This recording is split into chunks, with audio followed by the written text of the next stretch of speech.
consumer, you protect the industry. The whole fallacy as protecting your pocketbook. Look at where the history has ever led us in this country. The more people protect their pocketbook, antitrust law, breaking up their companies, they come look at their books heavily. It's all that. You protect your pocketbook.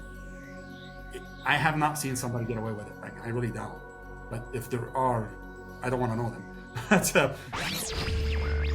Let's let these guys in the room. Let's go. You gotta go open the VIP doors for these guys. We wanted to get some of the top CEOs in the solar industry. These are the first two guys I thought of. My friend Val Berechet, CEO of Sunso Solutions. What's up, Val? What's going on, sir? And we got Haysam Sakar, CEO of Action Solar, good friend of mine. Appreciate you making the time to be on here, Haysam. No, appreciate it. There is a lot of echo though, just like also. Let's fix that, Josh, real quick. So that's the way to stop. Hey, Joe, and this. Go ahead. And then, Joe, do you want this? And I say, are you guys in landscape or portrait? The app told me to put this in landscape, but it looks like you guys might be in portrait. So no, this is good. This is perfect landscape. So when it's like played live, it's going to be just you by yourself. Right now, we see each other talking. So, Gotcha. You guys, I know you guys know each other, Haysam and Val. Obviously, you guys got a history already. We'll talk a little bit about that. But you guys, you have met Josh King before? I'm not sure if you guys have. I'm not sure. The name sounds familiar, but I'm not sure if we have.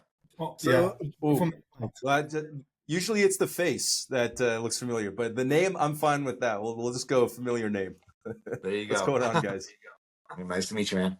So these guys are some of the most intelligent people in the solar industry, where I get a lot of advice from. And if you go into Facebook groups, you hear a lot of Val giving some great advice and feedback.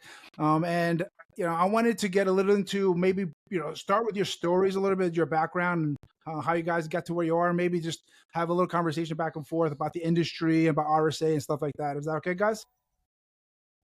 Of course. Sounds perfect. So Haysam has an amazing story. He's an immigrant, came to this country, and fast forward, started in solar with one truck, grew it. Now it's 38 trucks or even bigger than that in multiple states, now doing commercial, residential. But Haysam, really quick, just can you kind of give us a little background story of how you got into solar and your little, your background story from being an immigrant? Yeah, no, absolutely. I mean, I think Val is also an immigrant, if I remember right. This is the immigrant CEO episode then. Yes. I guess I am as well. So. Excellent. So I started in solar. Now you're a little bit. I started in solar through an investment in a solar company after being in auto for over 20 years, and got to know the industry really well. From there, I found the opportunity to partner with an existing solar company that just had a great foundation, good skeleton, and they've been primarily a commercial solar business. We were able to get together, partner, and grow it. We like I said, it wasn't a one truck. It was about three, and but at the time we were in 5 states total. Now we're in 22, mostly commercial. That's really our main competency, and we added residential about a year into it. And as we grow our commercial footprint, it only made sense to add residential to existing infrastructure, since we have the teams and we have the locations. So it's a growth process, and like you said, coming to this country, it's like I still can't believe it sometimes being here. It's an incredible place, and the opportunity is amazing. Even before solar, you were already successful in the car dealership business. I believe it was the similar name. But can you tell about that too, and how that that helped you get to where you are now too? Sure.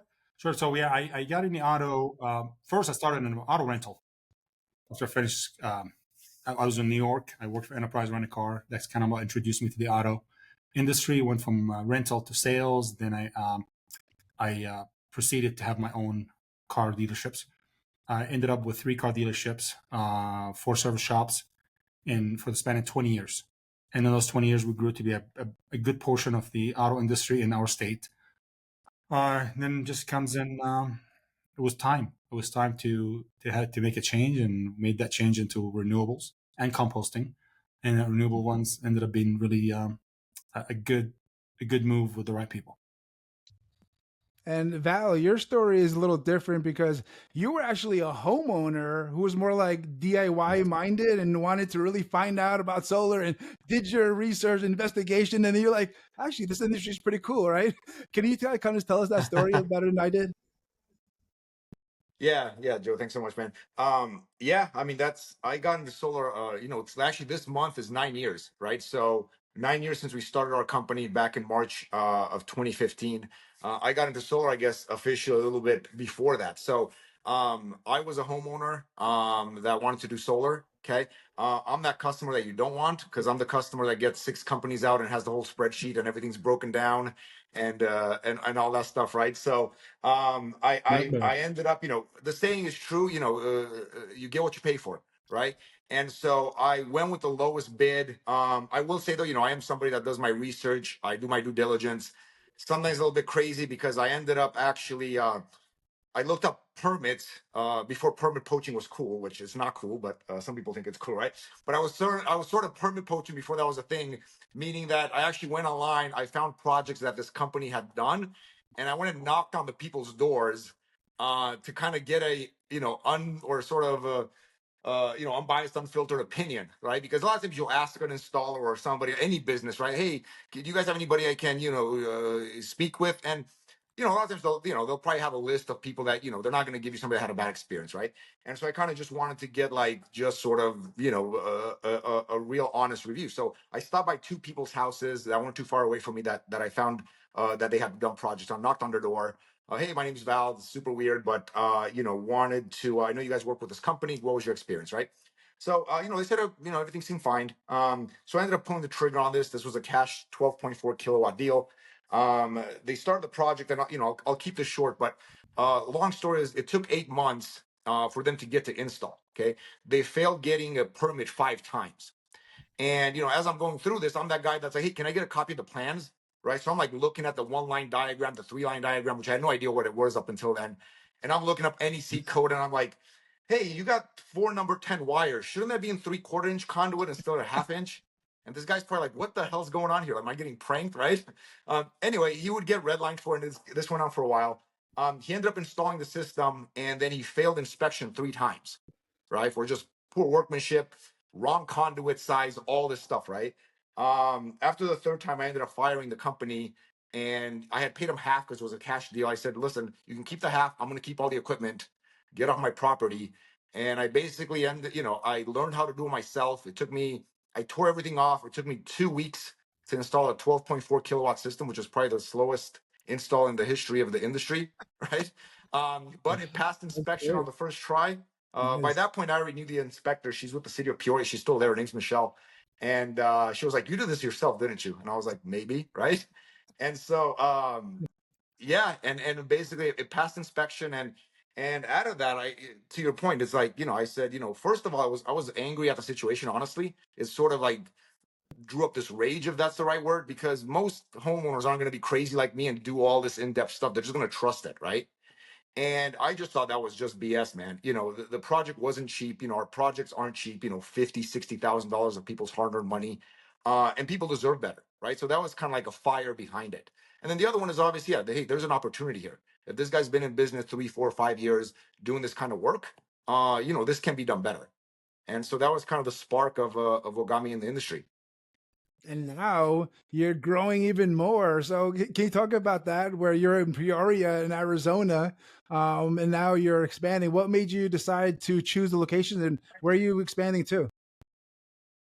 Sure. Yeah. So I live here in Phoenix. I mean, I've been here since '92, so I've been here a while, right? And so obviously it made sense. Arizona makes a lot of sense for solar. We originally actually started as a sales org. So we were a sales org for Titan, actually, for 5 years. We were their first ever sales org, right? Back in March of 2015.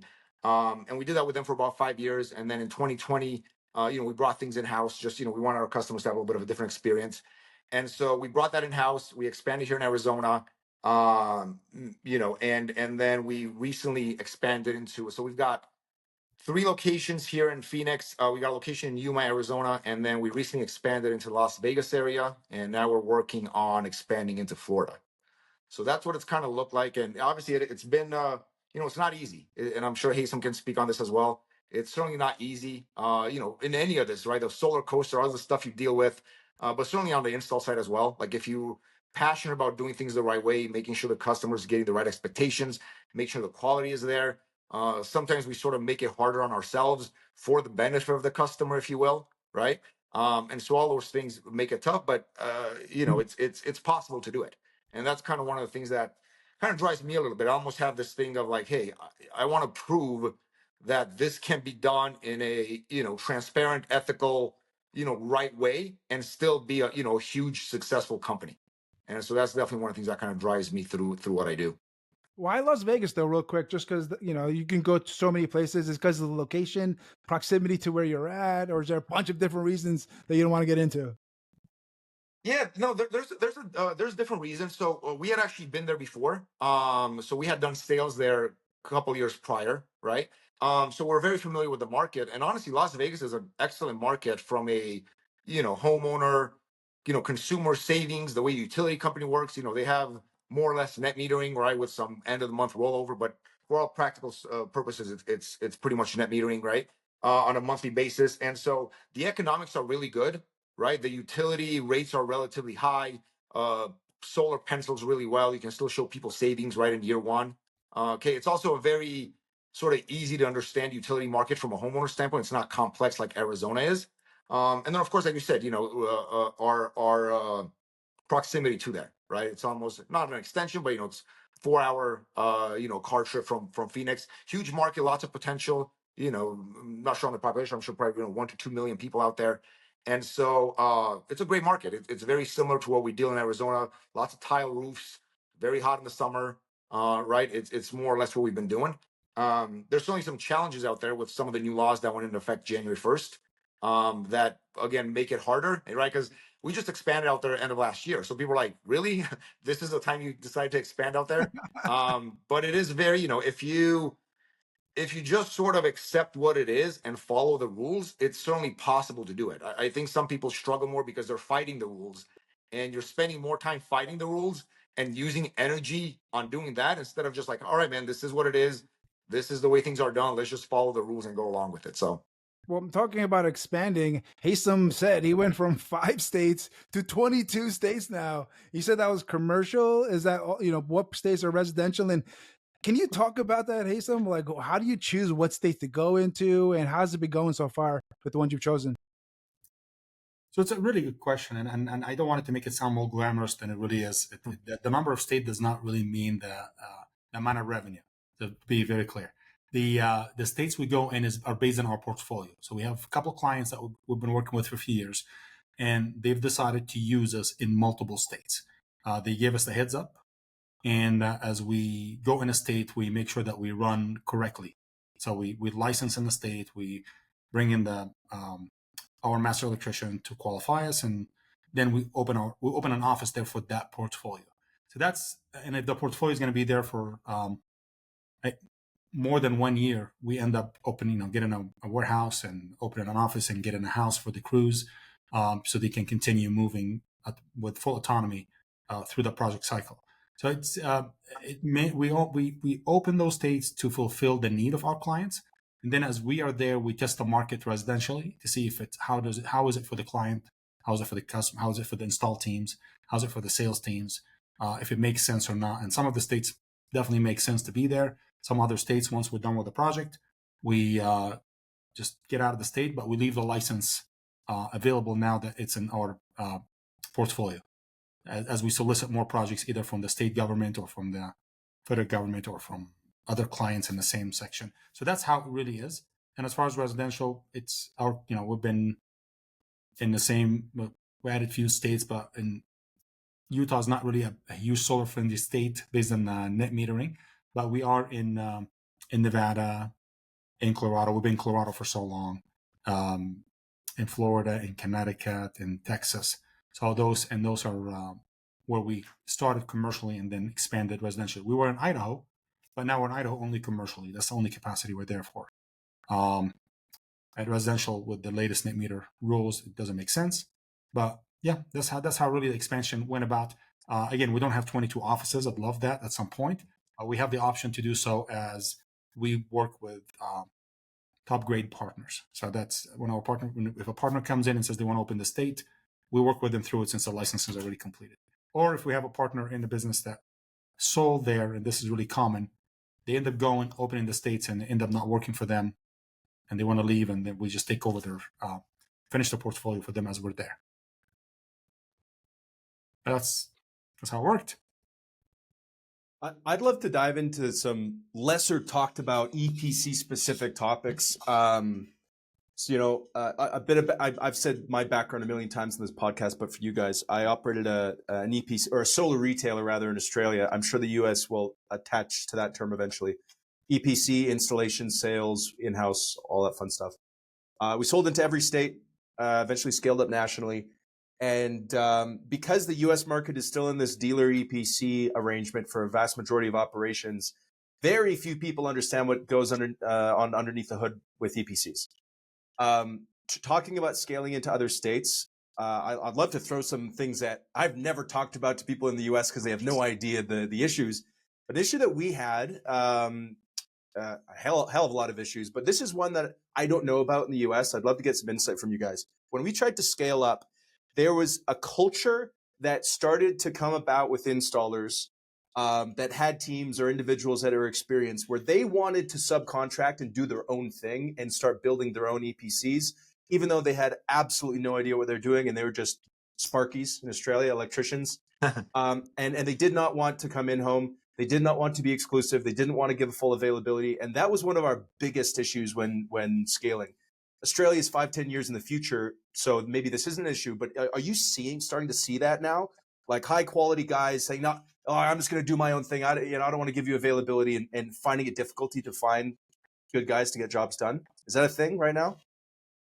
It's a combo. It's a combo. A lot of salespeople that have had unfavorable experiences with other EPCs. They definitely want to start their own. They want to feel like they want to take control over it.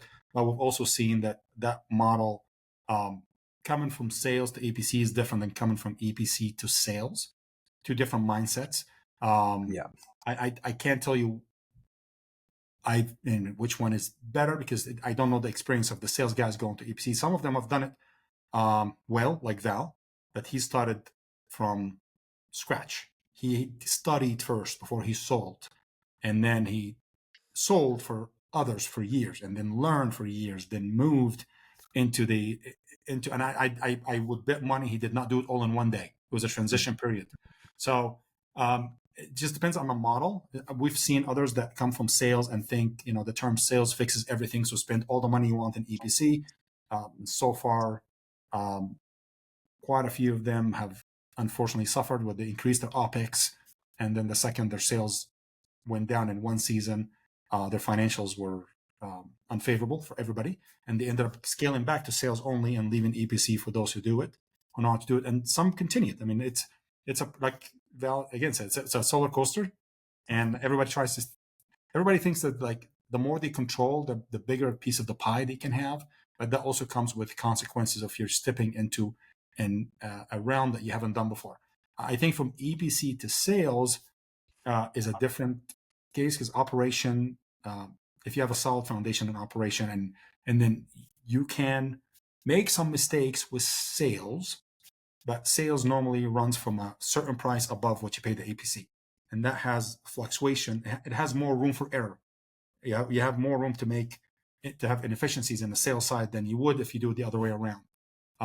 So it's a combo. So yes, I like you, Josh. I keep track of other countries. Again, I moved here to the States when I was 24. And one of the countries that I kept up really well with their solar industry is Germany. And what happened through the entire bell curve of solar going up, coming back down, and then going back up again. And the suffering that happened in between and why it happened. And Australia is one of the parts where, I mean, if you think about how much it really costs to get solar outside of the US, I think it could give some people headache. when they know how much how much it costs. And I believe that the environment is going towards that, whereas it should be more consumer friendly pricing.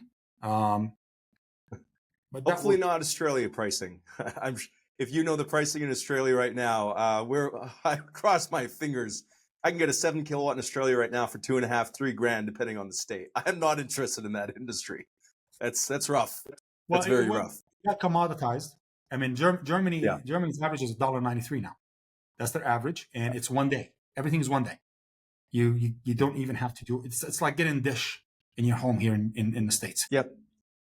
Commoditized is the perfect word for it. That's how I explain Australia. But if we talk pure customer and pricing, it's a benefit. But just being behind the scenes in the Australian market, those that are selling at that pricing could give a rat's ass about the customer. Inbound sales reps making $50 a deal. Compliance is a bit wild. So it's there is certainly too far of a race to the bottom. And I think we cannot incentivize a sales organization to care about the customer if they only make that. If they make that's not money. That's not enough money for them. It's and I don't see. I don't think our country is moving towards that exact side. But if you look at the cycle in our industry, when you have sales, you have finance, and you have EPC. Those are the three, and equipment through the EPC. And in there, one of them at some point got commoditized and went out of it. So you have equipment it's not fully commoditized yet. It was in it. Now with the tariffs changes, you have finance. When interest rates were low, it was all the difference of the margin went into sales. And then when interest rate went high, sales kind of hurt. So they're pushing EPCs. Like we still have the economic different magnets that move with our market, and the more you stay around your strengths, weaknesses, and trends, the better you can hedge yourself. I mean, like right now in finance is going through a lot of trouble, especially for those who did not have good analysts to tell them to predict what's going to happen in the future 12 months for the tranches. They're sitting on tranches they can't sell. What did that do to their cash flow? They can't raise more money and they can't sell with the capital market. And now we're seeing companies that you would have never have thought have cash flow issue, having cash flow issue. So how do you keep on the top of that? And then in the same time, how do you please both the customer and the sales groups if you don't have the sales group working for you? If they're independent, they work so hard. People think that the salesman makes so much money. Like, you don't see how many doors they knock per day in the middle for a week or two to get 1 or 2 sales. You don't see that. And so I think the country is going through another period of commoditization, and that will change aspect. Like now, supply chain is so much different. It is this year than last year. We're talking about deals on module prices that have not seen in ever. I was going to say almost never, right? We would have never imagined. Yeah. And give it to first or second quarter 2025, and it's going to go back. Instead of being commoditized, where the EPC names their price and kind of like, I'm sitting in inventory, I don't know what to do with it. And if I don't sell it to you right now, I can't bring my stuff through the port. I'm going to be paying water storage, which is very expensive. Therefore, get rid of it. Let's get the cost of warehousing. Let's take a loss on this one and bring the other one. But believe me, just like COVID, where we had to pay so much, now we're paying little. What we're paying little for now, we're going to pay for later, because they can throttle the production enough to stay in business, but to balance it with the right margin. So it's a changing daily, and we just have to keep a close eye on capital markets, on corporate spending, on supply chain, on the anti-dumping lists, on like there's June 1st, November's deal. Like it's quite a few things at the same time. It's that solar coaster. I was going to say, Yes. Joshua, just tag on to what Haysam said a little bit, and to your question, going back to the sales groups and orgs, and kind of want to do their thing.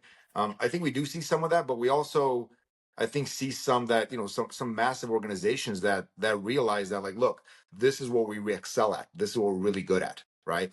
And if you kind of dive into those numbers, and not just the numbers, but to a lot of Haysam's points, a lot of the stresses that come with it, a lot of the decision making, a lot of the unknowns.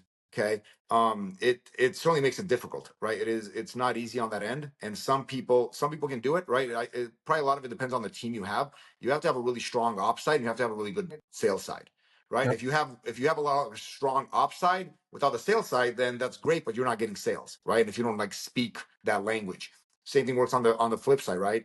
A really strong sales but not a lot of operational background, then you're going to run into problems out there. So we're not seeing that. You're thinking about like Australia and what happened there. I don't think we're quite seeing that at this point. Like there's certainly a lot of groups, organizations, companies that are still very much interested in sales and looking to expand their sales without necessarily getting into on the install side. And again, then maybe they're recognizing that that's their core value, that's their core strength. So yeah. Yeah, I don't Yeah, see. I certainly want to touch on the sales moving to EPC because that obviously that every sales guy thinks he's Elon Musk. But specifically that example in Australia, what was happening was licensing for electricians to handle solar and do installs and sign off on jobs becoming far more increasingly difficult. And sales was flooding the market in such that there are so many sales, installers could name their price. And so we would have a guy with a crew that I was subbing out in this random town that was covering a bit of the state. He was doing good work. And now he gets too big for his boots because he can go anywhere and he sees, the I call them the peanut solar companies that are selling at crazy scale and he can get jobs from them any day of the week. He could come to me and say, no, I want an extra few cents more. And every single week, this conversation would be the same, right?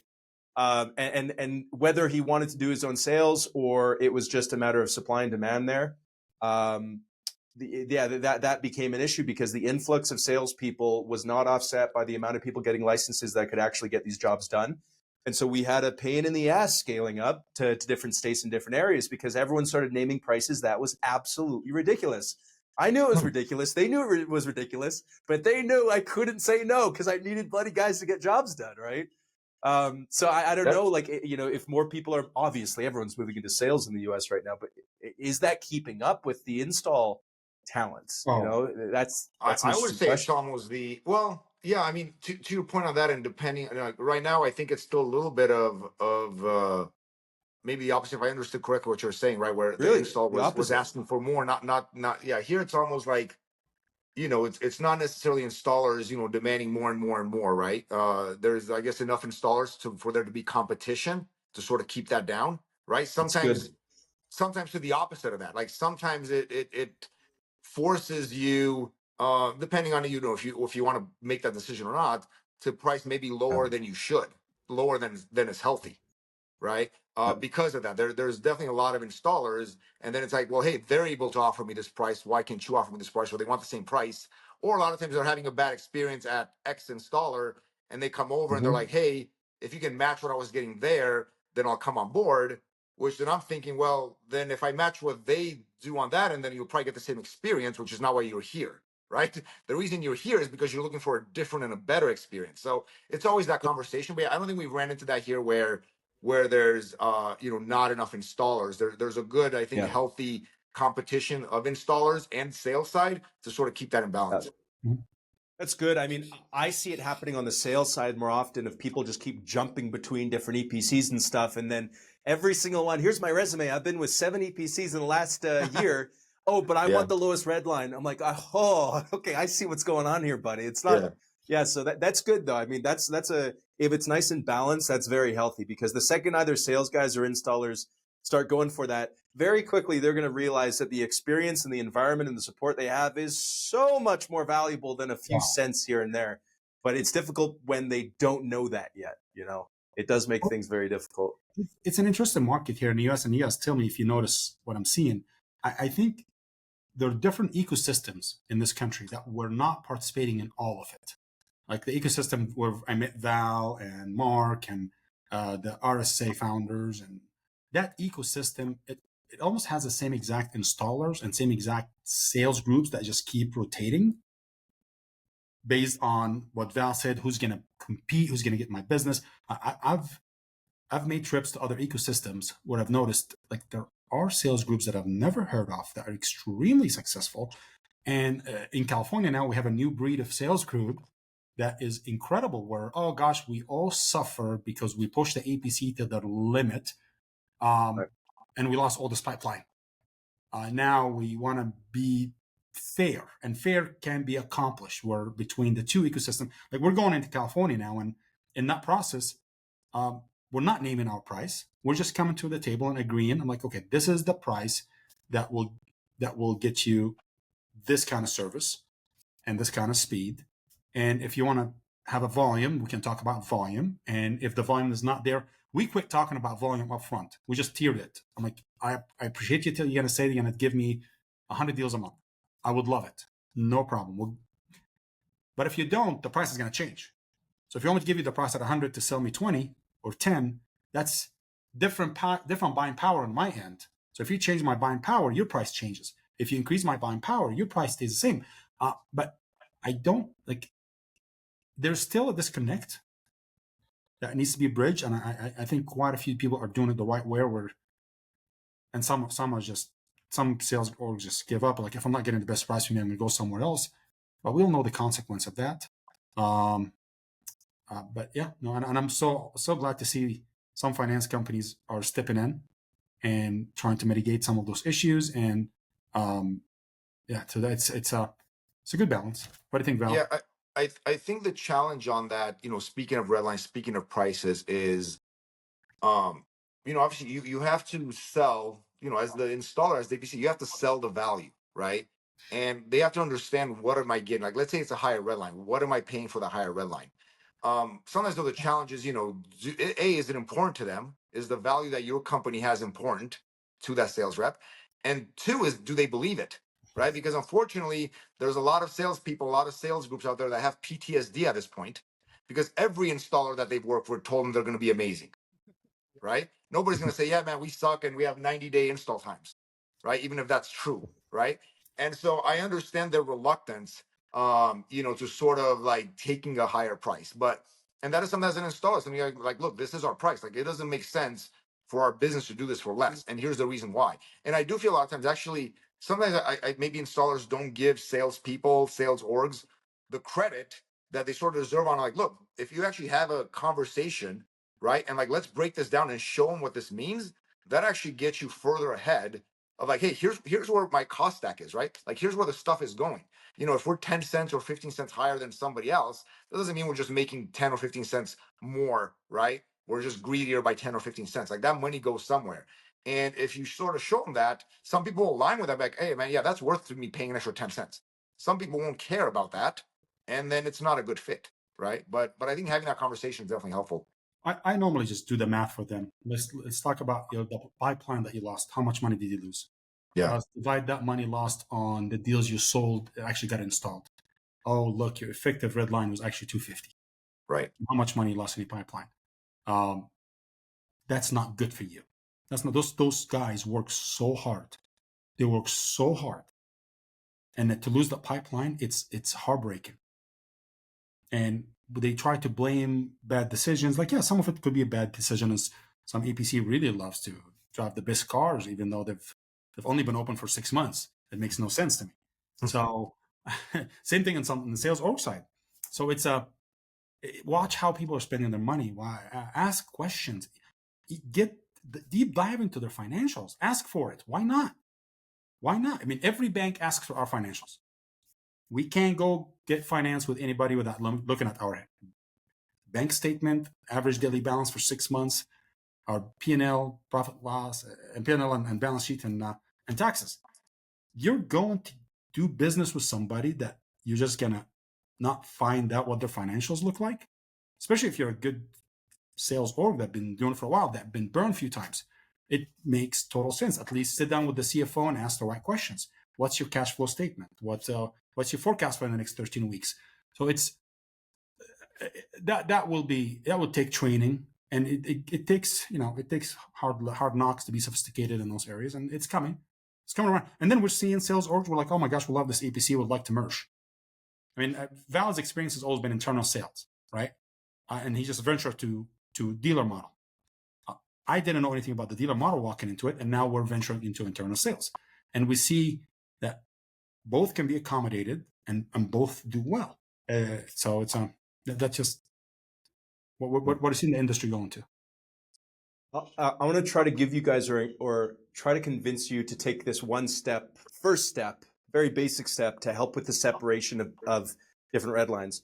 I've been on a mission for the past 4 years in the US to replace the term red line with the term we use in Australia, which is base price. The term red line has been so adulterated in the US. Sure, I'll give you $1 over here, but 50% profit split, 70% panel ladder. In my mind, it doesn't mean anything anymore. It's a completely irrelevant term. And so, one big thing is to try to show that to people. We say we don't have red lines. We have base pricing, and here's the difference. Red line is a number. Base pricing is this number. Yes, it is higher. This is exactly why it's higher. Boom, boom, boom, boom, boom, boom, boom. And now they just see it as something different. And I think just the term red line is just so ridiculous now. Like, how many companies out there are throwing out the lowest possible red line and then hitting people with just ridiculous stuff? I mean, it's a strategy. If you ask me if it was a good strategy, I'd say, yeah, to get people in, sure.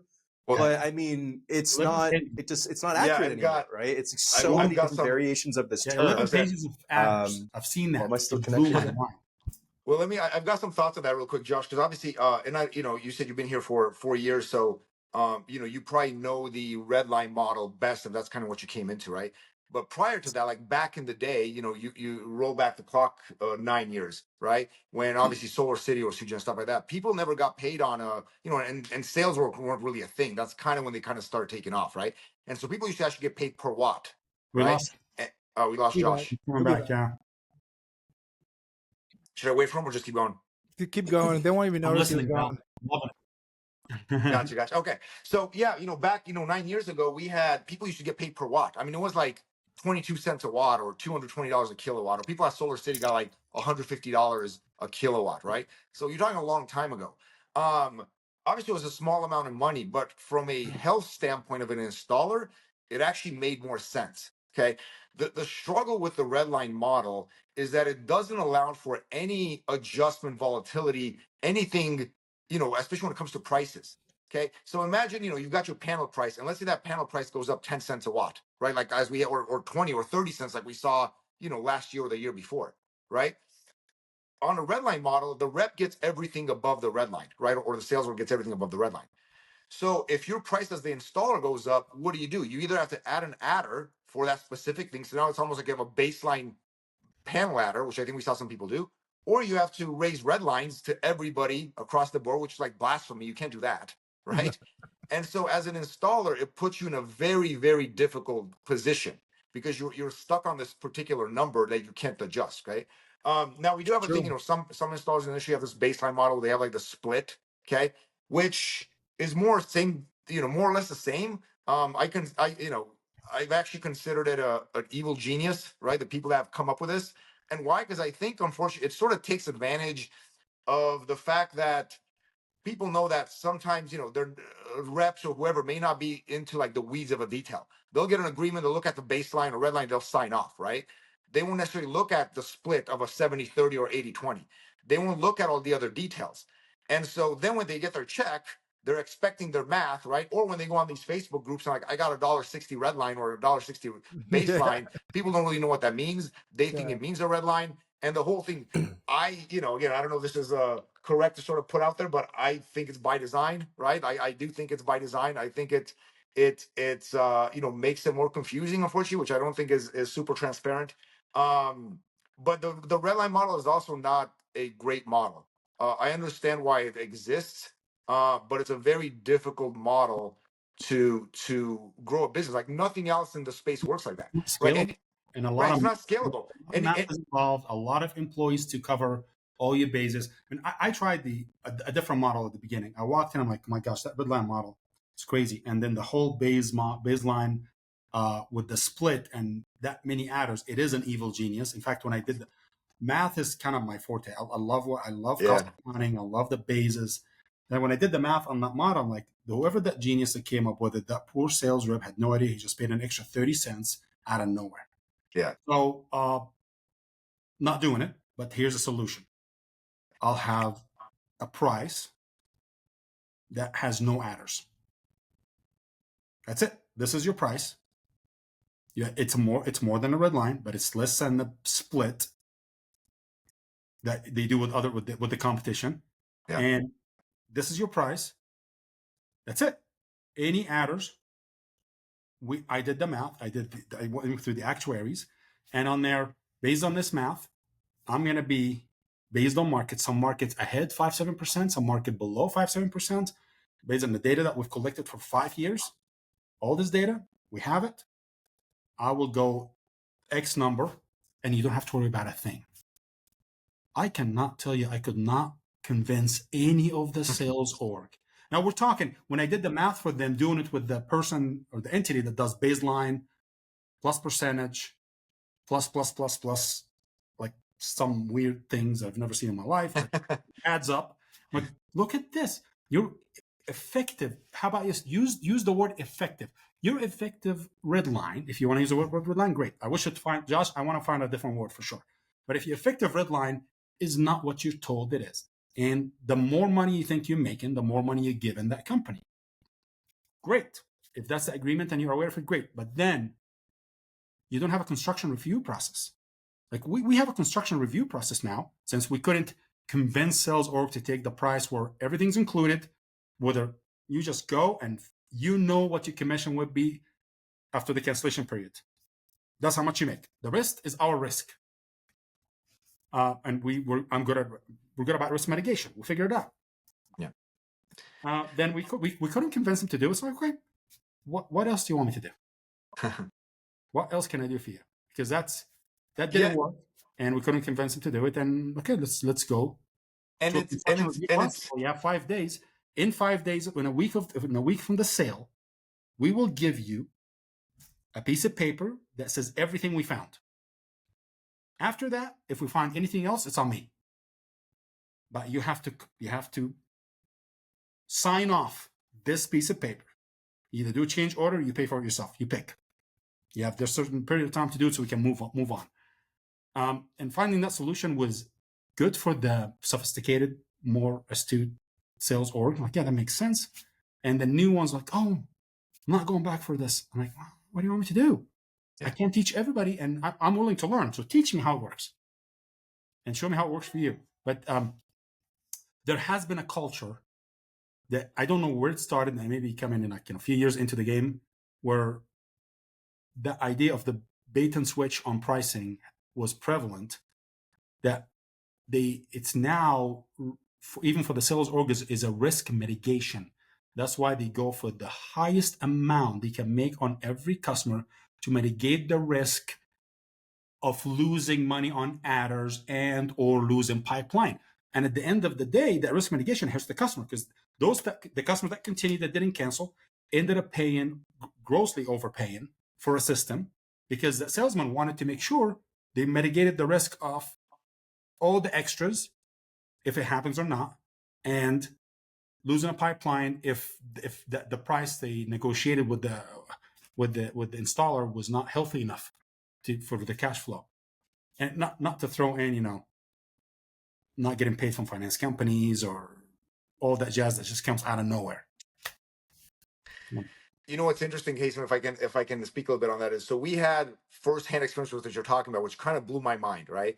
So you mentioned earlier, we originally started and we were inside sales, right? More or less, right? We have what we call teams, right? And our process, I always joke that we were solo before there was a solo, because I think we're like a year older than them, right?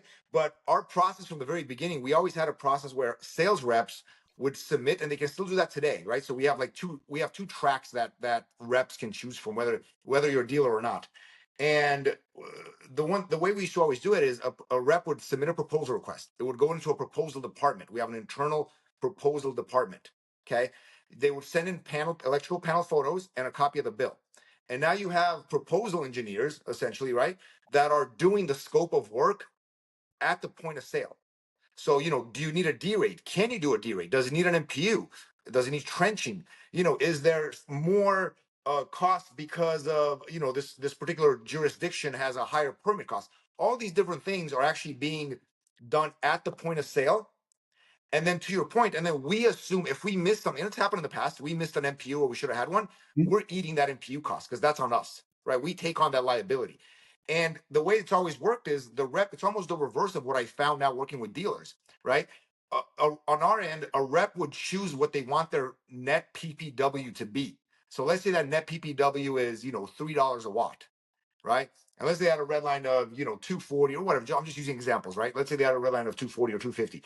They can sort of bank on the fact that, hey, I sold this at $3. All my adders were added on top, and I make a clean 60, 70 cents, whatever the number might be, right? 40, 50, whatever that number is. Okay. And that's how we've always done it. Right. And I joke because I would have reps be like, Val, why is my check off by $4.37? Like they're used to being that precise, right? Traditionally. Well, we started working with dealers and I found out that it works completely the other way, right? A lot of reps don't have any idea sometimes of what these adders are. To your point, they price it as high as the platform sometimes will allow them to, because they're like, hey, man, I got to price this high to make sure that whatever adders, because they know adders are going to come out of it, right? Or I have enough in there to sort of cover these costs without having to go back to the customer. And to your point, Haysam, is that now a lot of times you're pricing these so high that it's, in my opinion, it's reducing their chance of closing, of getting the sale, because it's making it unnecessarily expensive. You're putting in an MPU in there just because they might need one, right? And now that's $3,000 more expensive, or even more with some of the dealer fees. It's 3,500, $4,000 for an MPU, right? Where if you knew they didn't need one, that contract amount would be $4,000 less. That payment will be $30 less a month, okay? Which gives you a higher chance of closing, and it gives the customer a better deal. Right. So that was actually pretty eye-opening for us to sort of adjust to that.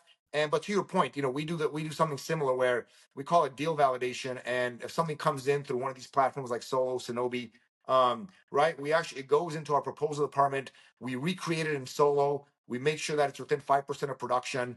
We go through the scope of work, and then we send the rep a text message that says, hey, here's your scope of work, here's your adders, here's your net PPW. Do you want to move on with this, or do you want to go back to the homeowner? Right. But it's suddenly been it was eye-opening. I'm like, man, that's how this has been working for the last ever, right? Reps are just sort of hoping for the best, I guess, in many of these situations. Unfortunately, they still are. I mean, yeah, the most part for companies. How we've sort of tried to solve that problem. And by the way, I'm back. You're saying something important when the Matrix kicks you out, kills your internet, and I've literally not lost internet for the entire time I've been at this apartment ever. There you go, right? Shut them down, right? But yeah, base pricing, guys. Start using base pricing. Let's bring the Australian terminology. What's going on, guys? Just a quick break before we get back into the pod to tell you a bit about what we got going on for you, some resources for you. So first things first, Virtual Solar Club, the home of all things remote solar sales, the largest community of remote solar sales professionals in the universe. We got training for you. We got support. We got networking, community, lead sources, software, installation, infrastructure. We're a big group of people that sell solar remotely around the world. If you want to transition or to start selling solar remotely, get software, get all the resources you need to do so, you can use code SOLARPULSE on registration and get a bunch of discounts for you. We're here for you. We're ready to support you. Let's sell some solar remotely. What do you say? Joe, you got anything for us? Oh yeah, SolarCon is right around the corner, and this is going to be our third year, and we're looking at the most epic event ever, and it's going to be at the same place, same time, April 18th, 19th, and 20th in Salt Lake City at the Soul Palace Convention Center, and we're going to have Gary V headlining. We got Andy Elliott, Jeremy Miner, David Meltzer, and over 150 speakers and trainers training all aspects of the solar industry. And then the highlight of the event every year is our expo floor, where we're going to have the piano player to the presidents, lounges, activities, bars, and the best conversations you've ever had at a conference is with the feedback we get from everybody. So if you guys haven't signed up yet, get your tickets now. We have an extra discount for you guys, an extra 10% on top of the website has. Just go to attendsolarcon.com/virtual solar. Again, that's attendsolarcon.com/virtual solar, and you will get the biggest discount anybody has to offer. So if you guys don't know, now you know. Let's get back to the podcast. So, after 10 years of running solar sales teams, one thing that I know for damn certain is sales guys, the best sales guys in the world, not the best technical. You should always train. You should always do that. But my approach has been build software and tools in which they can't mess up. And so, the past through 2.5 years, I've been really focusing on software, and we built our platform. And our process is, first off, the most basic, simple system design you could possibly imagine. Sales reps have buttons; they push buttons. There's no sliding scrolls for shading, or like sales reps are never. Oh, I think it's 0% today. No, it's not. So there's buttons, and it's very easy to click buttons, azimuth, tilts, adders, whatnot. And what we do is, because I no longer run an EPC, thank God. You guys are doing good work, but I'm out of the game now. I don't think I'm going to get back in. I want to talk about it as well, but we have a 30-point checklist. So our project managers that work for us, not the EPCs that we work with, will do a 30-point checklist, probably more in depth than the EPCs that we work with. Every possible thing you can imagine. And if there's anything wrong, adders, whatever, they'll go back to the sales rep before the job's even submitted. And then, like, similar to what you said, Val, hey, there's an extra adder here, or azimuth is actually down. What do you want to do here? Do you want to take that adder? Do you want to pass it back to the customer?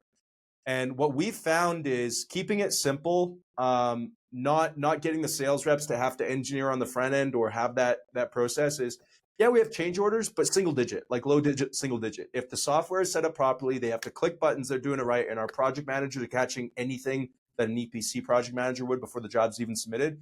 We're catching everything. And then just training, like guys that use our software, they have to go through multiple hours of training videos, and we have live training almost every single day with them. But I firmly believe that the best sales guys in the world will never be the best technical guys. But that's okay. If uncontrolled, wild west, they start screwing customers around. But if controlled, that's the key. That's the magic. Find the guys who are just there to sell their ass off, but give them systems and software and infrastructure that they can't get around the guardrails. And that's when you find magic. I think. I come from hardcore sales though, so maybe that's just me trying to make the best of a crazy situation. How long did it take you to get to this conclusion now? I knew that sales guys, man, the second I started running teams, they don't submit outcomes, so they design systems in a wild way. I knew it from day one. The question was, how do I control that? And ultimately what it came down to is we had to build our own software from the ground up with exactly, because I was a hardcore sales guy. So I just go, okay, how can I mess the system? How can I mess this up? And I just tried to kill all of those possibilities with our software, right? Yeah, Josh, and we've gone down a similar path. We've developed our own software as well. Over the past 9 years, we're continuously developing that in house. Obviously, super resource intensive, super expensive, as I'm sure you know. Right. It is also kind of fun. You know what I mean? If you're into that kind of thing, right? Just sort of making this stuff and then seeing it work. But yeah, I agree with that. And sometimes I'm surprised at some of these software solutions out there. There's some stuff that could make the sales process easier. A sales rep's life easier. Like, I'll give you an example, and I'm not familiar with every single software out there, but they're very, for example, with us, our software is built that, if this city happens to be in Buckeye, Arizona, which Buckeye, Arizona requires this special form to be signed if you go solar. Okay. Yeah. Well, the system knows this person lives in Buckeye. When I go do documents, it pulls in the form. Right. 100%. We have things, for example, like on a battery. If it knows that it has a battery, we built a form that's signed at the point of sale where a homeowner can put location of installation of battery and which loads am I going to back up. That's good. That way it's very transparent, because sometimes homeowners, and depending on the battery, obviously some of these newer batteries like the Powerwall 3, you can do whole home backup. But some of these older ones where you kind of have to do a critical load panel, and a lot of times reps aren't having that conversation. Homeowner thinks it's a whole home backup. You get to actually doing the plan. Sometimes you get to install and you have 4 loads in there, like, what's going on, right? Mm-hmm. But I haven't seen these solutions that help right on the front end. Like, you need to have a clean deal. So many of these reps in the industry have been turned into project managers, right? They do the sale, and now literally part of their workday is to spend 2 or 3 hours going over their pipeline to clean it up instead of spending valuable time. If you're in sales, and especially if you're good and you're in sales, your time is worth a lot more than $25-$30 an hour, right? Doing back-end administrative work, right? You should be out there working on your next referral, on your next customer. If you're sitting there and you're like trying to figure out cleaning up paperwork and running back to get this and do that, that's not where that time should be spent. So 100% align with you on, like, we need software solutions that make, not just, a lot of these software solutions are very based on, hey, I'm going to make the sale look sexy, right? Yeah. I'm going to have all these graphics and it's going to be easy. I'm going to click panels on and off, and it makes the sales easy, but there's no interconnection really of, like, let's take that into ops and let's marry the whole thing together. right? You're speaking my language, and here's the reason why, and my theory. There are so few sales guys who are technology minded. Like from my first point, the best sales guys aren't. I just happened to have a developer background and I was big into solar sales. And so like a few examples you already mentioned. You're in a random zip code that needs an extra addition to an interconnection agreement. Okay, makes sense. Why don't I just put that onto the bloody DocuSign automatically? Right. That's so Right. easy. Right. Another example is customer questionnaires and site survey photos. Like it's always a separate process. For us, the customer just gets a link. They go on their phone. You know, when you open a link on your phone, it pops up with the mobile app. While the sales rep's on the phone, and then we do virtual or Zoom or whatever. Customers just walk around. Okay, boom, and they get example pictures. Boom, boom, boom. Sales rep confirms them all. You know, you're not going to be perfect, but at least you got something for the installers and engineering to take a look at. Another one would be outcome buttons. They're like just where buttons are. You guys are on sales teams. How impossible is it to get sales reps to set their outcomes of their appointments? It's so impossible. You know, it's funny. So in our platform, we have that. And I went through a level of when you log in. So here's the way that we have it, right? It automatically, it keeps a track of when the appointment is, right? Mm-hmm. And then once 2 hours pass, it gives a 2-hour window. And if it's been like, let's say your appointment's at 2:00 and now it's 4:15. Okay, it's been more than 2 hours.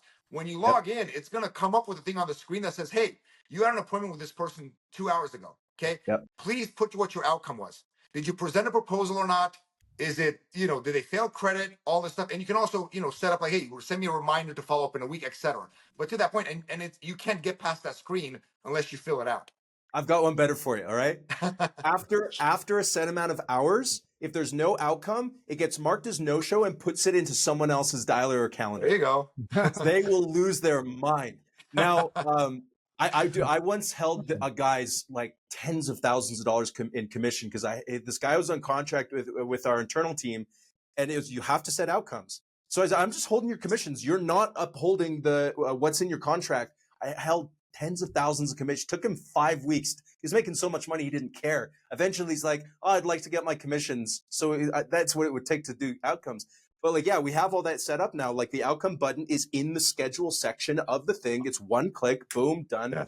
It's wild though. You see, I'm not going to name any names. You see some of these platforms and it looks so cool, but wait, where's this button?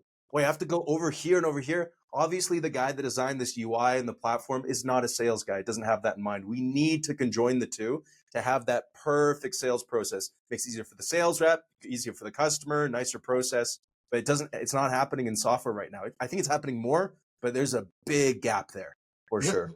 The big challenge we have, because we ran into this, and again, we try to upsell the value, guys, like go through our platform, but we do give them an option, because I think one of the things that we have, it's just people are used to their process, and it's hard to get them to change, especially if they have like their process down to like, this is what I do, 1, 2, 3 in my process.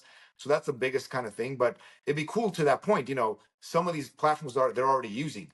If those platforms can kind of develop some of these things, right, then I think that'll be an easier adoption than getting them to move to something brand new. No, that's cool though. We need more than that. Again, at the end of the day, it just ends up being a smoother process for the rep. There's nothing to go back and sign, right? The customer project is going to get installed quicker because it's not sitting on hold for 2 weeks because it's missing some signature on some document, right? Yep. Like everybody wins, and that's always the thing. Like that's what you have to kind of sell to people. Like, guys, everybody wins. I know that. And that's literally our pitch, guys. An extra 15, 20 minutes on the front end, like in the home, is going to save you days, if not weeks, on the back end. Oh yeah, these basic things will minimize the install delays. Like we have, action required notifications get their email, their SMS. Project managers click a button, and there's a chat that says, "Hey, this is required." It goes straight to their phone. Okay, it's popping up on their phone every hour until they fix it. Basic stuff. That's cool, man. Right. But back in the day, man, we had Google Sheets. That's what we had. Oh, it was rough. We used to make proposals in Excel and sort of export as a PDF. And I used to use, this is crazy. So, now if you guys have used Aurora and they have like the 3D modeling, right? Like you can kind of pan around, it looks super cool, and you get a 3D image. I used to do proposals back then. When we started the company, it was me and 2 other partners, right? We started this company with $1,000 each. That's all we've ever put of our own money. Okay. And we each had like our role. I had so Michael Donald's one of my partners, and then one of my other partners that he's no longer in the business. But I used to be in the office doing proposals. They were out in the field, right, selling solar, and we used to do it in a like a 2D, the software that would kind of put panels. Actually, didn't even put panels. I would use Photoshop, and I would go to Google Earth, and I would take a 3D image, take it into Photoshop, and then create little panels and put them on the roof, right? Me too, Like man. that's what we were doing 9 years ago. Yep, man. What was happening in the U.S. with finance contracts? Was it paper and pen? Oh yeah, we had a 3-page carbonless copy. Yep. Right, a white, a pink, and a yellow. And the Yes. rep Yeah, would keep it one. must have been the One same of them would go to the supplier. office, and one of them they would leave with the homeowner.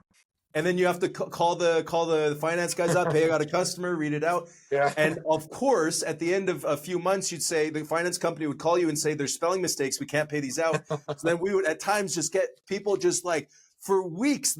They were everywhere on the table, and they'd okay, there's a spelling mistake. Okay, go back and fix it. Like, yep. Yeah, man, it's been wild. Oh my god, yes, sir. Haysam was like, "What have I missed?" I'm glad that. I'm so happy I missed it. No, it was fun. It was not because now it's a solar coaster. I paid my due in the auto industry. It was carbon copy. It was calling the bank. It was actually not getting paid till the customer walks into the bank, and then they come back with the check. But when I left, it was 100%.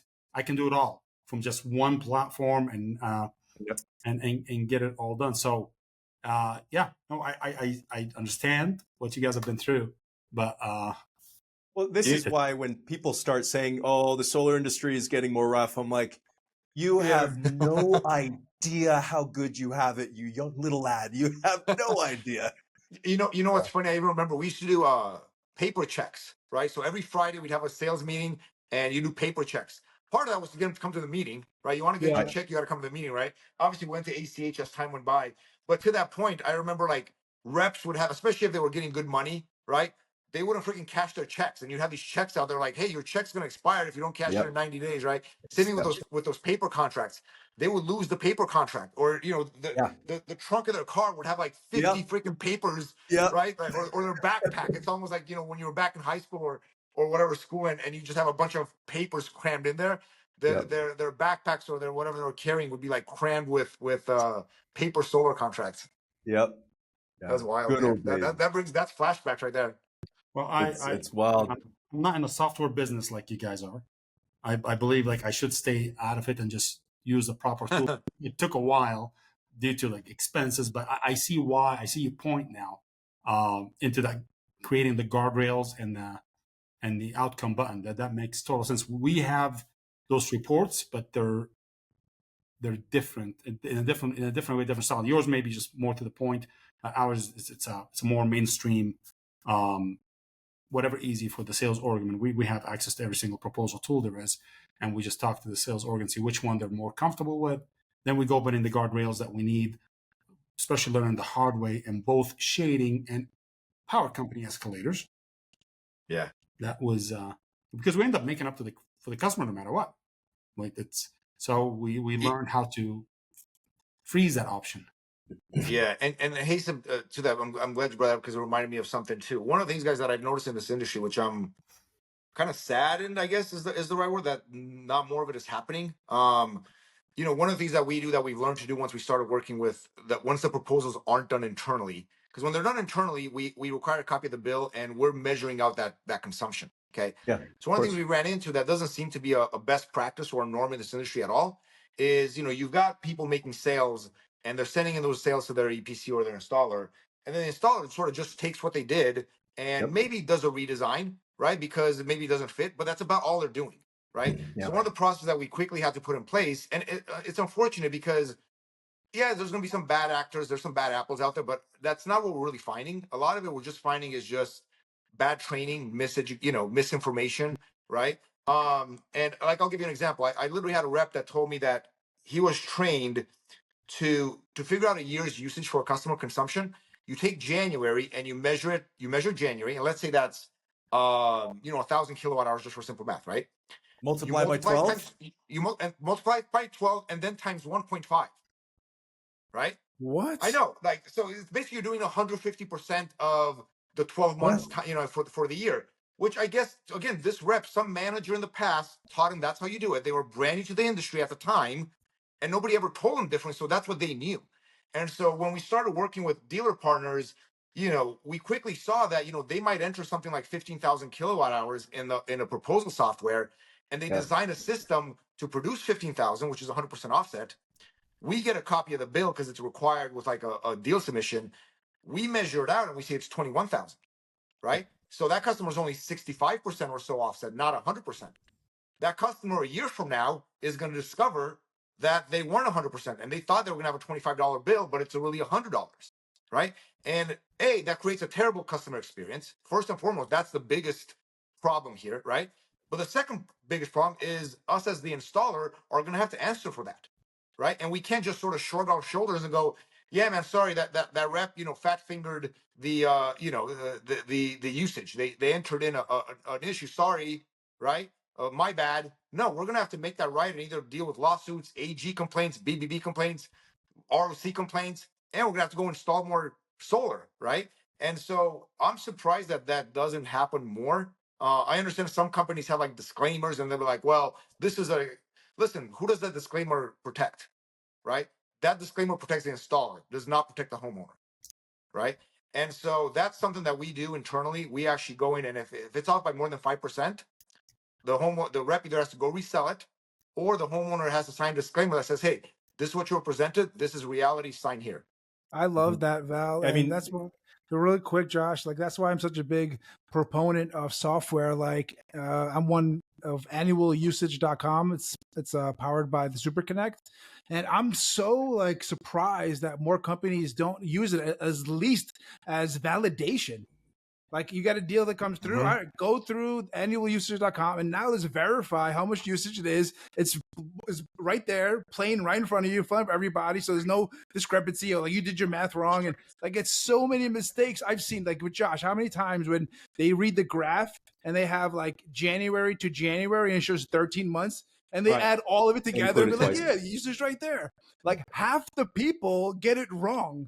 So how can we just trust people's knowledge on getting electricity usage, and besides calling the utility and get it straight directly from them? That should be like maybe a better plan, but like reading the graph only and then going with that to me spells disaster all over the place. Well, the first thing we need to do is advertise that website better because that's the first time I'm hearing of it. Annualusage.com, man. It's right huge. on, man. I'm gonna check that out. Yeah, no, that's cool. I mean, one of the reasons why our EPC partners love working with us is because of that additional project management team, that 30-point checklist.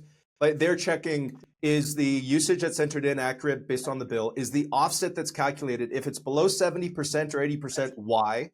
Is it a partial offset? Does the customer know about that? Like we're going in detail before the EPC even sees it. Because I know that EPCs want work. And even if, they might look past a few things, but I don't want to be held left in the bag. I don't want that clawback, and I don't want sales rep getting in trouble. I don't want the installer getting screwed over. Exactly. So, we're doing that heavily. But yeah, I think it's a fundamental piece, and that's why that our platform itself, sort of solves that for both the EPC and the dealer, so they don't have to do that. But one thing about shading, for example, I think Haysam, you spoke about shading. Again, not naming any names, but when we built our system design tool, it's completely from the ground up. It's not using anything else. We did a test with every major system design tool, and we used their automated shading analysis because I was wondering whether we should build automating shading analysis. We did a test, and the basics of this test were we took a bunch of, I don't know how many, 100 proposals of random addresses, put them into all the other platforms. We used automating shading analysis versus our shading analysis tool. And if the shading analysis with it was in 5% of each other, it's fine. But if it was outside, we'd mark it as like something going on. Every single platform that used automating shading analysis had, I don't know, between 5 to 10% error of them going out like crazy, except ours, because we didn't use automated shading. We just did basics. Here's an example of a tree going over a roof, and this is what the number is. And at least to this point, maybe automated has gotten better, but we have had no shading issues in which the sales rep clicked the button, our project manager said, oh, yep, that's the right button to click. And then it turns out that the shading was off. So you got to know this stuff because a sales rep sees automated shading or click this button, they'll click it. And of course, they're going to choose the option if there is one to make it a less lower cost, higher commissions. Yeah. And if there's no What checking about when that, it's not automated and they sort of, I think you said, there's a slider and they get to sort of choose what the shading yeah, is, right? and then no one checks that. They're, oh yeah, the sales rep said it's 1% shading. Oh, there's a bunch of trees. Oh, whatever. No, you have to have that step, or you're going to get screwed over, or the customer's going to get screwed over. That's the big one, right? Right. A lot of this talk Yeah, man, is it's that about balance of, how do we, how in this industry do we balance the ease of sale with the accuracy and the It's an consumer art. protection? I think it's an art to do that. Yeah, and you have to have both the technical side of understanding and what is a sales rep thinking to be able to do that. And that's why I think there's a moat. The term moat, like people just can't just jump in and make software and systems, because it is difficult to get that amount of experience. And all the sales guys, they're just hiring designers that have no idea what they're doing. You have to be deeply involved in that process, right? I believe so. But maybe that's just my strength, so I'm just going to say that's why. But I believe you have to be fully integrated into that process to end up with a good result.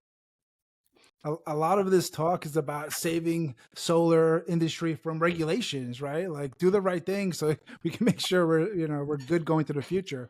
And I wanted to bring up RSA. Both of you guys are members in the Residential Solar Association, and that's part of the agenda is to make sure we don't have to worry about regulations. But I want you guys to kind of talk about it. Haysam, you've been a little quiet. I know that's one of your passions. Can you tell us a little more about it? So let's be very clear on that. Yes, Val and I are board members of the RSA. We started the initiative with everybody. And the clarity I want to provide is we're not in the business to stop regulations. In fact, thank you for correcting if any industry needs regulation, solar is one of those that is ripe for it for many reasons. Regulation is not all bad. I've been through it a couple of times in auto. In fact, ended up making more money because that streamlined the process, commoditized few things, and the bad actors kind of received their share of penalty, per se. And then they ended up walking into the footsteps that, that is foremost protecting the consumer. Regulations normally comes in when there's a lot of foul play. So what we're trying to do is as an organization, we're trying to support our country's initiative in renewable energy, and at the same time show how a good actor does the business, how they conduct themselves with the customer, how they protect the consumer. And it's a multidimensional process. And as we do so, we present it as framework. And then whatever comes, we'll have to deal with it. We don't go tell the government what to do. But definitely there are things that in many aspects, whether it's on install, whether on it's a power company side, whether on a sales side, whether it's on finance side, all that needs to be addressed one way or another. And we look at what just happened to the Realtor Association just this week. After years and years and years of paying 6%, and they finally brought it to a capitalistic society where they have to compete for the business, just like we do. So that's, I would say most regulation comes after a lot of pain for a lot of consumers. And this just addresses the point of pain. But as we say that, we just try to lead by example. And it's a nonprofit organization. And in that process, our members agree to a code of conduct in different steering committees. So we have the finance committee, the sales committee, the technology committee, and the installer accreditation committee. We don't like to reinvent the wheel. We don't want to go say like, oh gosh, we've seen SIA doing this, NAPSEP doing that. We're going to do something completely creative or create a licensing process where everybody has to go through us. No, there are best practices in every single one, and we commission the right people to come up with those best practices, and then we practice them and we preach them. Then we see where it goes from there. And we have cooperated with SIA, and we've cooperated with a Good Leap in some lobbying work that we've done here in the state of Utah. There was a regulation coming in that would have allowed the consumer to cancel their system after 2 months. That's insane. After receiving the second bill. After it's been installed already. Right. Yeah, but 2 months after that, and as I have to give it up to everybody in the state of Utah. I don't know, it always happens with me, Josh. And just I go like this and it goes balloons, and celebrating the whole I thing. want that I'm going to go like happening to me. that. Yes, like that. So, we were able to talk to a representative. We were able to get a lobbyist. We talked to CSC. I got involved. The league got involved. We all pitched in to talk to the lobbyist to show them that is going, that's swinging the pendulum all the way on the other side. And that's going to pretty much take, nobody's going to want to do business in Utah. And if that's your intention, that makes sense. But they understood, and we're able to implement a few things for this session because it was such a short session. And those implementation allowed consumer the comfort to take a few extra days to make a decision. And what was always in place is the disclosure that every consumer needs to receive beforehand to be kind of brought up and explained every single sale. And now we implemented that in on our welcome calls. So we go through that lengthy disclosure and we ask the consumer, do you understand this is the payment? Do you understand what tax credit is? You know, if you don't pay to the finance company, your payment is going to go to this much. Do you understand all that?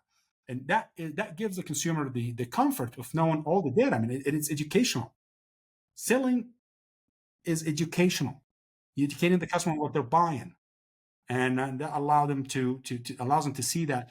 I know there will be more on the way. There has been more on the way in every single state, and it's necessary. And what happened in Nevada was a big deal, even though there has been some organization trying to go around it, and some haven't been able to. And it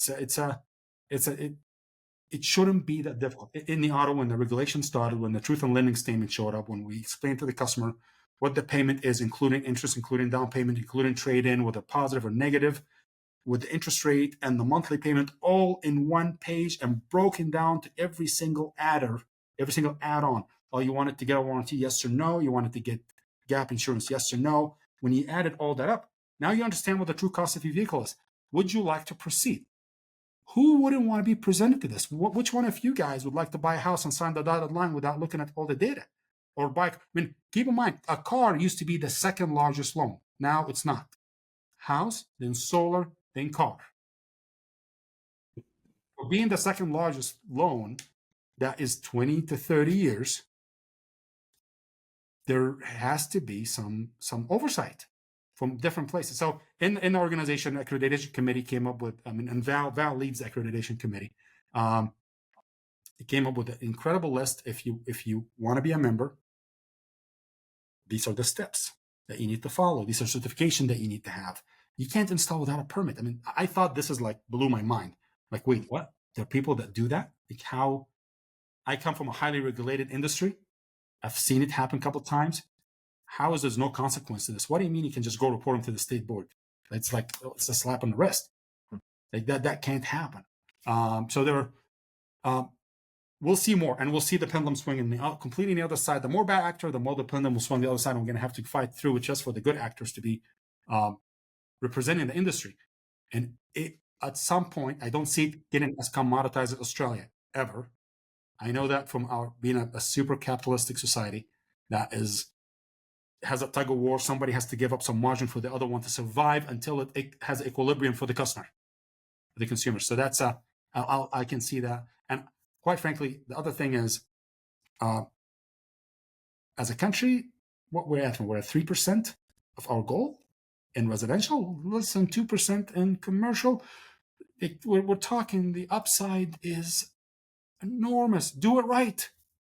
We made more money. We sold more cars under regulation. More because customers were so comfortable. They know they're protected and they're willing to how many customers are not willing to pull the trigger because all of the horror stories they've been hearing? I'm not sure I'm ready yet.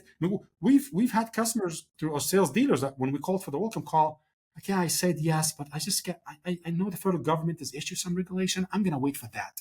And they cancel. You see all those news about solar, and you know how news organizations are. Oh, look at those good actors. I really don't care about them. They're doing it. They're doing it the best of their ability, and they're protecting the consumer. They're advancing the country's goal. Oh my gosh, they got together. I mean, at the beginning, everybody thinks you get together so you can protect the industry. Like, that's not true. You protect the consumer. You protect the consumer. You protect the industry. Good point. The whole 100%. fallacy as protecting your pocketbook. Look at where the history has ever led us in this country. The more people protect their pocketbook, antitrust law, breaking up their companies, they come look at their books heavily. It's all that. You protect your pocketbook. I have not seen somebody get away with it. I really don't. But if there are, I don't want to know them. But you look at the consumer, like consumer, you're the source of, in our business. And quite frankly, in our industry, I have two consumers. I have the sales org, that's my customer, that brings me, that we have to work with the guardrails. And then I have the consumer that I'm married to for 25 years. So these two, and the sooner the sales org understand, like, listen, you bring me business, you're my customer, but we have guardrails to protect the one I'm going to be married to for 25 years. See, you two matter. Both of you matter. So how are we going to translate that into, you do a great job, you know the guardrails, and you guys are doing it really well in software, and that's something we can take offline, because I'd love to hear more about that. And then the other one is that customer, if you treat him well, they're not just your solar customer. These guys will need energy audit down the road. They will change windows. Yes. They will do HVAC. They will do roofs. They will do lights. I mean, we're talking is your customer acquisition cost after the first sale has diminished so much. You've gone so far. Like, you have a list of people. Make them happy. Don't, I tell everybody looks under the feet for their commission. Like, I go by the term, I'm not short-term greedy. I'm a long-term greedy. Let's split that. Let's split that big margin for now and for continuous. That customer will need RMAs. It will need warranties. So it's a holistic approach that we will get to, whether naturally or by regulation, like we did in mortgage, like we did in auto, like we did in insurance. And if you see how our country works in every industry, oh my gosh, we need a railroad. What do? We dump so much money into it, knowing the inefficiency will be insane. But once we have our goal, we tighten the ship. We need steel. You do the same thing. We need cars. You do the same thing. We need power plant. You do the same thing. Credit. Everybody like looks at tax credit as giving money away. Like, no, you advance in a cause, otherwise would have cost 1,000 times more. And now we're seeing power companies being super smart. I'm loving those. I'm working with a power company now that they own the PPA company, and they started to make off with the EPC. So now they're selling.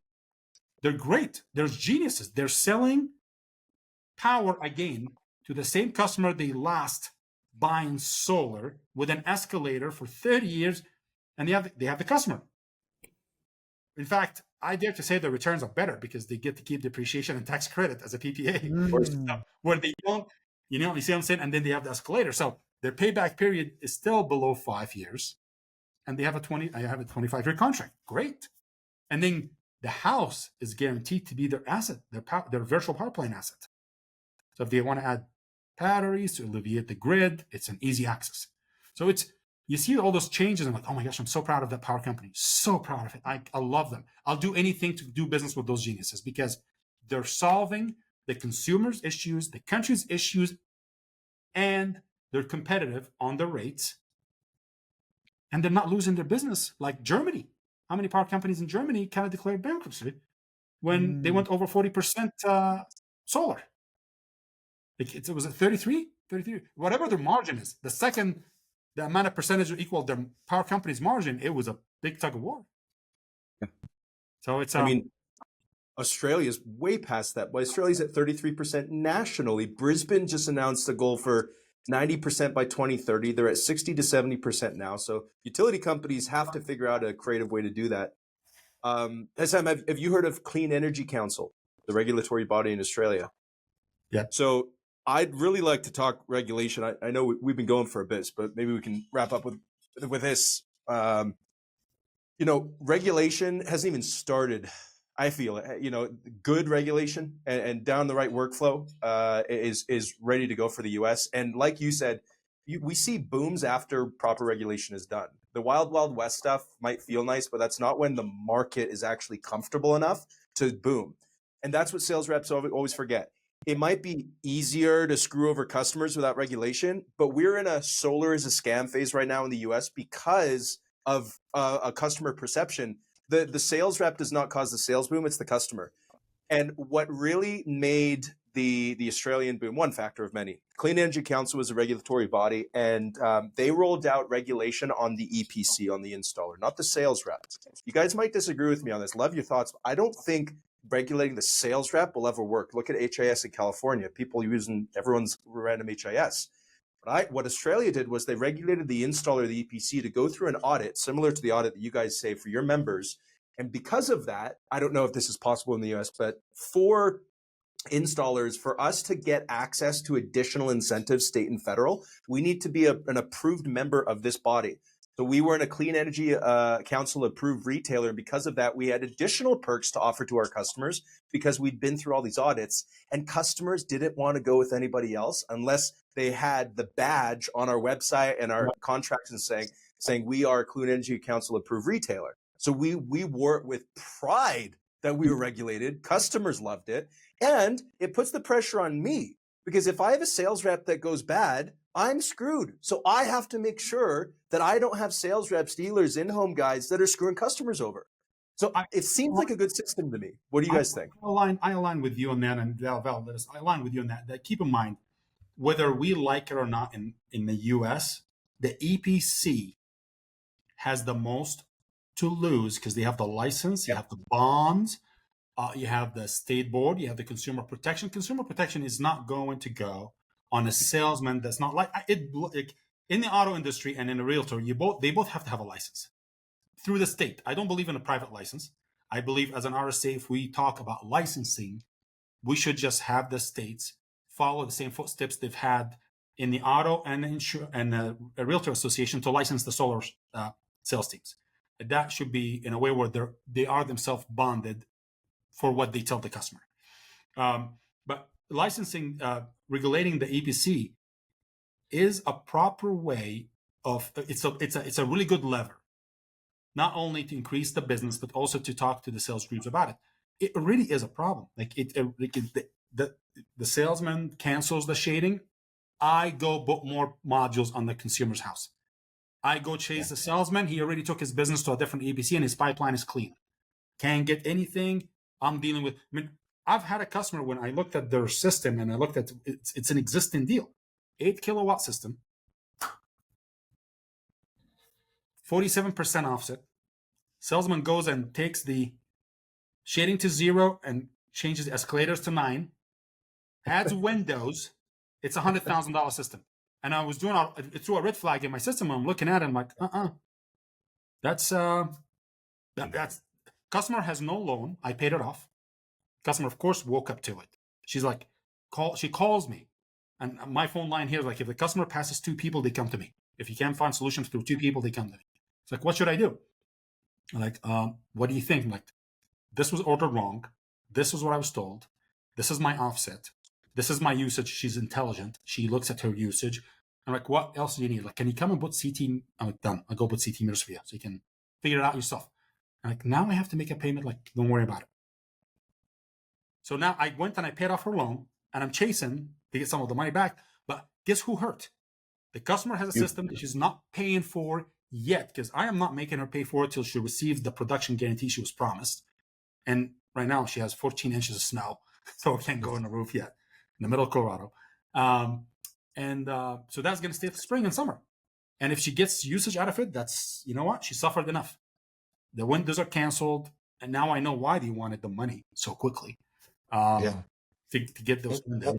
And hey, some kudos to you, man, for doing that. That's awesome. Stepping up and it's the good thing is uncommon. This is super uncommon, but this is the one deal that goes to consumer protection that bites us.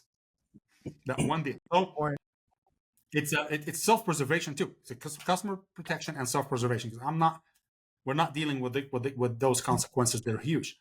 But they are regulated. The EPCs are regulated. Could they use more regulations? Yes.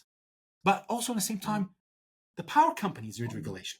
Yes. For them to take 6 months, to approve a net meter, by that time, if the EPC has a preliminary approval, we get a preliminary approval. So that we're told you're allowed to go install from the power company but we're busy, so we're going to give you preliminary approval.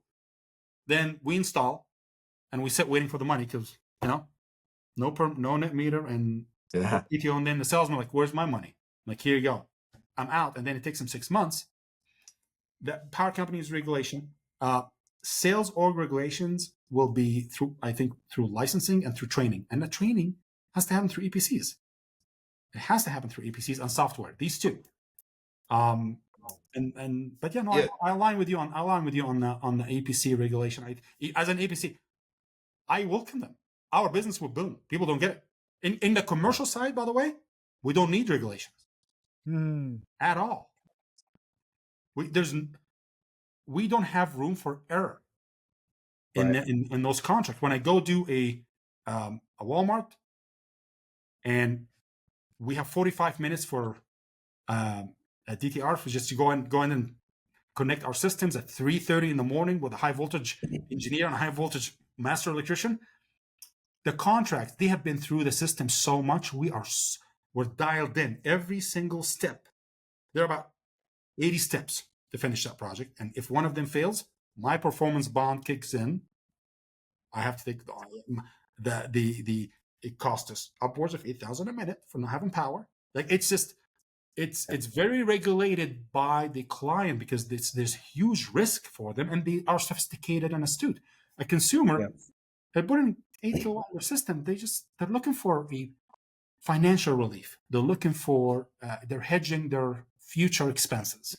If they have a tax liability, that is a part of it, not always it. In fact, if you think about it, all the customers that are doing it for the environment already bought. It's now the consumer that is looking at the upside of it, and it has to be sold correctly. Josh, let me on that, which is interesting because it goes back to what we were talking about the red line thing earlier. I don't know why this industry is so different than any other construction, right, segment. Because at the end of the day, it's a construction project, right? That's what we're doing here, right? And you look at it, like let me give you an example, or let me ask a question.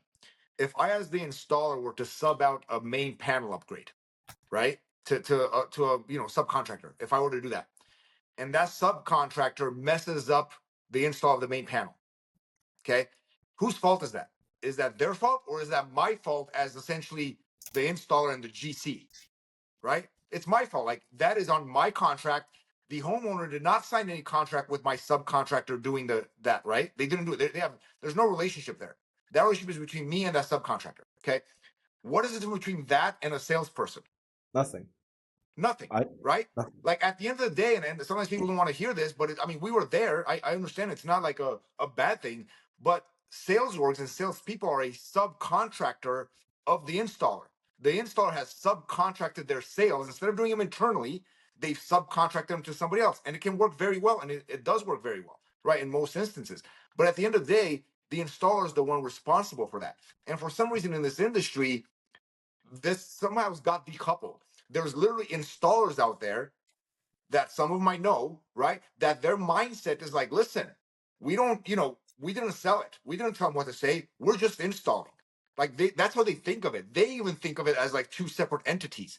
And at the end of the day, sure, legally, business-wise, it's separate entities, but it's all on you. So to your point, yeah, I do think that it does need to go to the installer level, and because that's really how you're going to do it, right? You're going to basically force the installer, like, look, you got to do these certain things, right? Otherwise, like you said, maybe you lose incentives. Maybe there's other stuff in place, and that's why, looping back and circling back to the RSA thing, that's what a lot of our goal is there. Because I don't think it's a question of will there be regulation? I think there will be. I think everybody knows at some point there will be. It's more about being ready for when regulation does come down, right? So that your business can keep flowing as normal, right? If you're already doing the things that you're supposed to be doing, when that regulation goes into place, you're like, oh, we've already been doing this. Business as normal. The people that haven't been, they're going to be thrown upside down, right? They're going to be in disarray. They're not going to know what to do, right? It goes in cycle. Like, at the beginning with regulation, you'll find a lot of businesses that will take the brunt of it and hurt a little, and it could severely impact them. But going out of it and somebody else coming into the market, because the market will require having more people coming in, they'll come in with a clean slate. They have And like right now, an existing new auto dealers, when they come in to get licensed, they receive an onboarding kit from the state. The onboarding kit has all the rules and regulations, and if you don't meet all the check boxes, you don't get a new license. By doing so, they walk in having no idea what the previous generation has suffered through to go to that list. But they walk in clean, and for them, that's the new norm. They're living in a new realm, in a new norm that doesn't seem cumbersome, or it's not a burden. It's a part. It's a part of the process. It's part of the course. This is what you need to do if you want to make money in this country. That's what's needed. And why? Very simple. Protects the consumer, enough with the wild west stuff. And then it becomes the norm. And once it becomes a norm, it thrives. And it will come and go. And but it's meanwhile, as we balance capital markets and the whole different conversation. But yep. What do you guys think about regulating the sales rep, the individual? So let's look at auto and realtor. What happened when they were regulated? They were told you must disclose this set of items, and then anything you do must be on a contract. This is part of our welcome call. Have you been promised anything that is not on a sales contract? Yes or no? Yes, what it is, mention it to us. We'll put it in a contract, send it back to the sales rep for a change order. And the sales rep will have to justify it or figure something else out. No, thank you very much for disclosing that. There was no other promised items to the consumer. The double statement, the item. And then we'll move on. That doesn't mean we got it right from the first month or two or year. Like it took us a while to figure out, oh my gosh, we promised those many things, and we got to keep their promises. Just like in auto and realtor. If the realtor promises you something and you prove it, even if it's verbal, there could be consequences. So I think instead of heavily burdening the sales, because salespeople are creative people. They're creative. Like you said, they're creative. And you don't want to stifle creativity, but you want to give it guardrails. And part of the guardrails is training and education. I think they should be licensed like any other. Like who goes and signs a $60,000 deal that does not hold a license in my life? I don't understand. You got to be licensed. What does that license require? Simple. A 2-hour educational program offered by the state. The Auto Dealer Association offers a yearly 4-hour course for everybody. Once a year, 4 hours. What's 4 hours in the amount of income you bring in? Same for the realtor. They have to keep up the license. Same as teachers, same as doctors. You got to keep up. Once a year, you got to keep up with the new regulations. And that training should be mentored. Now, great sales orgs that I know offer an incredible amount of training. They already do it. So present that. I would be in full support as well, especially the part you mentioned, Haysam, which really aligns with real estate, which is continuing education, right? Yeah. Very common in real estate. They're called CE classes. And that would be a massive benefit to the industry because things change all the time, right? And I mean, and just like real estate, I think there's a lot of alignment there. I mean, heck, Haysam says 60 grand. That's pretty average sometimes, right? In some of these states, we have contracts that are 100, 125 grand, right? In a residential project that we had. Someplace in the country, you could buy a house for that, right? Maybe still, I don't know if you still can, but certainly, 10 years ago, maybe you could have, right?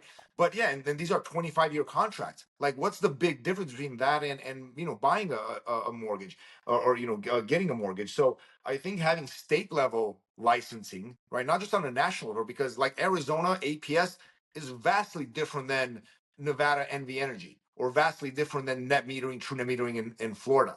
Right. So you need to know those things and things change every year. Like in Arizona, the export rate, since we don't have net metering, we have actually net billing. Right. So whatever you export back, you get a credit, applies it to a bill, et cetera. Right. That changes every year. That drops. Sometimes it drops, sometimes it doesn't. There was 1 year it didn't drop. And so what we've noticed in this market is reps got this education 4 years ago, 3 years ago. Right. And they're still pitching the same thing today. Yeah. Even though it's dropped 3 times in the last 3 years and the results are vastly different, there was no continuing education. So yeah, I would fully support. I'd like to learn. I'd like for somebody to tell me why it's a bad idea. Aside from like, well, we might get less sales. I mean, honestly, I've, if doing it honestly and transparently means less sales, then there probably should be less sales, right? You shouldn't be making a bunch of sales based on false promises, right? And I don't think you have to. That's the thing. I don't think there would be less sales with it. Well, let me correct that. If there's reps like, I'm not doing this, so I'm going to exit the market and do something else, then sure, I guess there can be less sales, right? But people are going to step up, and I think it's been proven that you can do things the right way, get the volume, make the money, and serve the customer the right way too. I think if it's as simple as going through a course, videos, structured, and this is something that, you just jump on one day and you finish it, I'm down with that. But, if you're talking about like weeks and weeks and weeks, that's when it starts getting a bit heavy, right? Yeah. I agree with that. For example, I just go through like, okay, how could we get people, if every single state required a license, all we would do is just set up a workflow that they would have to go through each trading session and like in their own personal accounts in the software and do it. That seems pretty easy to me. However, the software piece has to be fundamental. I'll tell you guys a story. When we launched California, so apparently this is not normal. We required, if someone wanted to book an appointment in California or do anything with a California leader customer in our software, and it tracks customer stuff, and we integrate EPC financing per state, so that they literally have to say it's California. There's no way around it. They couldn't unless they uploaded an HIS license. Our team approved it and then submitted to CSLB, to the installer under the contractor's, under the installer's name. 50% or 60% of HIS licenses were someone else. So and this shocked me because obviously no dealers or EPCs were checking these. So I think the only way you're going to be able to do that is if, it's not super burdensome. They go through a course, they controlled properly, they can't skip it. Fair enough. If you're not willing to get it for a week to go through, a few stuff, if you want to sell in multiple states and whatever. So that's fine. But you have to have that software on the front end to control that situation where they can't be throwing in someone else's licenses, because a bad sales, guys, you're going to try to figure out a way around it. And this, I'll get political, but this is almost similar to the arguments about pro and against gun laws. It's like, if you make it illegal, then someone else will get it from somewhere else, and the criminals will always do criminal stuff. Like, it's almost the same argument there. So you have to be able to enforce it, because everyone's just going to find someone else's license. Their old buddy who doesn't sell solar anymore, doesn't care about his license, he'll put it through. You have to have software and someone literally verifying it manually to say, yes, that's the person, that matches their profile picture, that matches their location, their IP address. Like, we're literally doing that to make sure no one's screwing the system, Yeah. The So software, biggest I think, challenge has to there be a is, big piece of that. I think the biggest challenge there is you have to have people that want to do this, right? And that's one of the biggest challenges, right? Because it is more burdensome. You need to have installers that align with that kind of mindset, which is why a lot of times regulation comes in and they make people want to or exit the industry, right? Because if we had people that were willing to do this voluntarily, then we wouldn't have some of these problems. But unfortunately, a lot of the installers, like I mentioned earlier, they're like, hey man, that wasn't me that sold it, I'm just the installer. And they're happy to look the other way, right? Because they're not the ones that installed it.